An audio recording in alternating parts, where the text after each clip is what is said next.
সাংবাদিকের দায়বদ্ধতার জায়গা মোটা লাগে এগুলো। রাষ্ট্রের প্রতি দায়বদ্ধতা, গণতন্ত্রের প্রতি দায়বদ্ধতা, গণমানুষের প্রতি দায়বদ্ধতা। এই দায়বদ্ধতার জায়গা থেকে আপনারা কাজটি করবেন, অন্য কোনো কিছু দরকার। আগামী নির্বাচনে একটা তো হলো গণভোট, আর একটা দিক হচ্ছে আমরা নির্বাচনে যখন পেশাদারিত্বের সাথে দায়িত্ব পালন করতে যাব, এবারে নির্বাচনটা অতীতের যেই কোনো নির্বাচনের থেকে একটু ভিন্ন।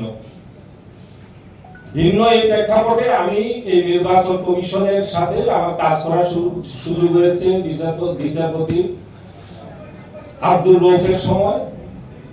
আবু হেনা ডাকসাইটে আমলা, তিনি সিইসি যখন ছিলেন, আমি তার সাথে কাজ করেছি নির্বাচন নিয়ে।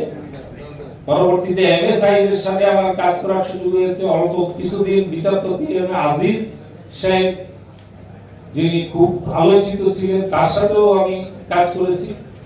এই সময়গুলোতে আমি যে নির্বাচনগুলো দেখেছি, মোটা দাগে যে নির্বাচনগুলো বাংলাদেশে গ্রহণযোগ্য হয়েছে, সেই নির্বাচনগুলোর তুলনায় এবারের নির্বাচনটি খুবই গুরুত্বপূর্ণ এবং সাংবাদিকদের জন্য আরো বেশি গুরুত্বপূর্ণ। কারণ এই সময় গিয়ে যে কথাটি বলেছেন আমার এক ভাই, যে এআই এর মাধ্যমে আমরা সাংবাদিকরা পর্যন্ত, যারা সমাজের সবচেয়ে সংবেদনশীল অংশ এবং সেনসিটিভ এবং একই সঙ্গে আমরা সেন্সেবল হিসেবে আমরা দাবি করি, তারা পর্যন্ত আমরা অনেক সময় আমরা খেয়ে হারিয়ে ফেলি। আমরা একটা ভিত্তিহীন সংবাদ দুই চারজন শেয়ার করলো, সেখান থেকে নিয়ে আমরা শেয়ার করে দিই। আমরা গুজব অনেক সময় আমরা কানে তুলছি। এই বিষয়গুলোতে সামনের নির্বাচনে সাংবাদিকদের অনেক বেশি দায়িত্বশীলতার জায়গা আছে। আপনারা দয়া করে এই সামনের যে নির্বাচন হবে, সেই নির্বাচনে গুজব, অপতথ্য ব্যাপারে সবচেয়ে বেশি সজাগ থাকবেন। নলছিটির কোন একটি কেন্দ্রে গোলযোগ হয়েছে, এই খবর শুনলেন, একটি ভিডিও দেখলেন আপনার মোবাইলে, সেখানে লিখলো নলছিটির অমুক কেন্দ্র দখল হয়ে সিল মারছে অমুক দল। হয়তো দেখা যাবে ওই ভিডিওটা সেই ফেসিবাদী আমলের কোন একটা সিল মারা ভিডিও। আপনি সেটা ডাউনলোড করে এখানে দিয়ে সবচেয়ে বেশি এবারে চেষ্টা করবে কথিত ফ্যাসিস্ট শক্তি, কারণ তারা চাইবে না এই নির্বাচনটা সফল হোক। এই নির্বাচন বন্ধ হলেই তাদের মুখে হাসি ফুটবে। সুতরাং তাদের মুখে হাসি ফোটাবেন কিনা সিদ্ধান্ত আপনাকে নিতে হবে, আপনি যদি এই গণঅভ্যুত্থানের পক্ষের শক্তি হন। আপনাকে চোখ রাঙিয়ে আপনার সত্য লেখাকে বাধাগ্রস্ত করতে পারবেন কি পারবেন না আগামী দিনে, সেটা নিশ্চিত করবে কিন্তু আপনার এই গণমাধ্যমে। হ্যাঁ বিজয়ী হলো না না বিজয়ী হলো তার উপর। যদি হ্যাঁ বিজয়ী হয়, তিনি আপনাকে সেভাবে সত্য প্রকাশে আপনাকে চোখ রাঙাতে পারবেন না। আপনার বিরুদ্ধে যা খুশি তাই একটা মামলা ঠুকে দিতে পারবেন না, যেন ভাবে যদি আপনি ন্যায়সঙ্গত রিপোর্ট করেন। আপনার সংবাদ মাধ্যম গত 15 বছরে যেভাবে একের পর এক ত্রুটি চেপে ধরা হয়েছে, বন্ধ করা হয়েছে, দৈনিক আমার দেশ, দিগন্ত টিভি, ইসলামিক টিভি, দৈনিক দিনকাল, সংগ্রামে আগুন দেওয়া সম্পাদককে তুলে নিয়ে যাওয়া, ব্যারিস্টার মহিনুল হোসেনের মতো একজন সম্পাদক মন্ডলীর সভাপতি, তাকে ধরে নিয়ে ফ্লোরে শুয়ে রাখা, মাসের পর মাস শফিক রেহমানকে নিয়ে ফ্লোরে শুয়ে রাখা, এই যে সাংবাদিকদের উপর যে নিপীড়নের কালো অধ্যায়, এই অধ্যায়টা ফিরে আসবে, সেটা যে দলই আসুক না কেন। যদি আমি এই গণভোটের মাধ্যমে যদি স্থায়ী একটা ব্যবস্থা যদি আমি নিশ্চিত করতে না পারি, তাহলে সেই পরিবেশ ফিরে আসতে সময় লাগবে। আমরা সেই সিম্পটম আমরা দেখতে পাচ্ছি। আমাদের এই সমাজটা, এই রাষ্ট্রটা, এই রাজনীতিটা বড়ই অসহিষ্ণু।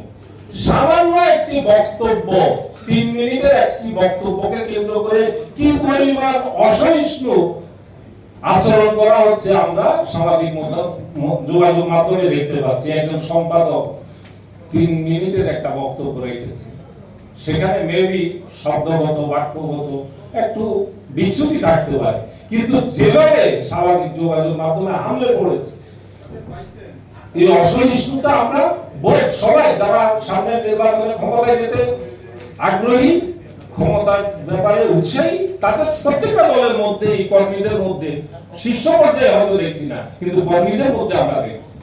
এইটা থেকে যদি আমরা আগামী দিনে নিরাপদ বাংলাদেশ, একটা সুনিশ্চিত মুক্ত বাকস্বাধীনতার বাংলাদেশ, গণতন্ত্রের টেকসই গণতন্ত্রের বাংলাদেশ, টেকসই মুক্ত গণতন্ত্রের বাংলাদেশ, মুক্ত সাংবাদিকতার বাংলাদেশ যদি আমরা দেখতে চাই, তাহলে এই যে হাঁকে জয়যুক্ত করানোর ব্যাপারে আমাদের প্রত্যেকটা সংবাদ কর্মীকে আমি মনে করি দায়িত্বশীল ভূমিকা, নিজ উদ্যোগে আগ্রহী হয়ে নিজের তাগিদ মনে করে করতে হবে। তা না হলে কি হবে, আপনারা এখানে যারা আছেন তারা কে কতজন গত 15 বছরে 1 কোটি টাকা মালিক হয়েছেন একজন নয়।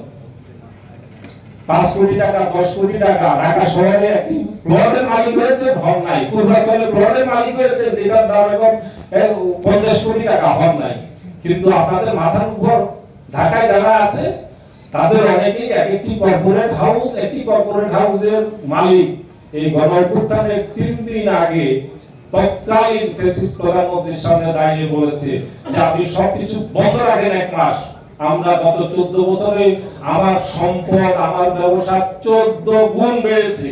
তাহলে 1 মাস বন্ধ রাখলে কি হয়, ভুলে গেছেন? তাহলে ওই ব্যবসায়িক সম্পদ ব্যবসা 14 গুণ হয়েছে। আপনার কি হয়েছে গত 15 বছরে? কয়জনের 14 গুণ হয়েছে? হয় নাই। কেন হয়েছে? ওই যে আমাদের ফ্যাসিস্ট কাঠামোর কারণে সেটা হয়েছে। তো তিনি সেই জন্য আপনাকে ব্যবহার করবেন, সেই ব্যবহারটা আপনাকে যাতে না করতে পারেন, আপনারও অধিকারটা যাতে আদায় করার মতো পরিবেশ, গণতান্ত্রিক পরিবেশ থাকে, সেটা নিশ্চিত করার জন্য আপনাকে এই যে সংস্কারগুলো যেগুলো সামনে এসেছে, যদি তত্ত্বাবধায়ক ব্যবস্থাটা যদি আমাদের স্থায়ী হয়, তাহলে আমরা 5 বছর পরে যখন জনগণের মুখোমুখি হতে হবে, তখন ওই সরকার আর এভাবে দুর্নীত হতে পারবে না। পাঠক যারা, লেখক তারা, এই স্লোগানে বরিশাল থেকে নিয়মিত প্রকাশ হচ্ছে মুক্ত বুলি ম্যাগাজিন। পড়ুন, লিখুন, গ্রাহক হন, বিজ্ঞাপন দিন।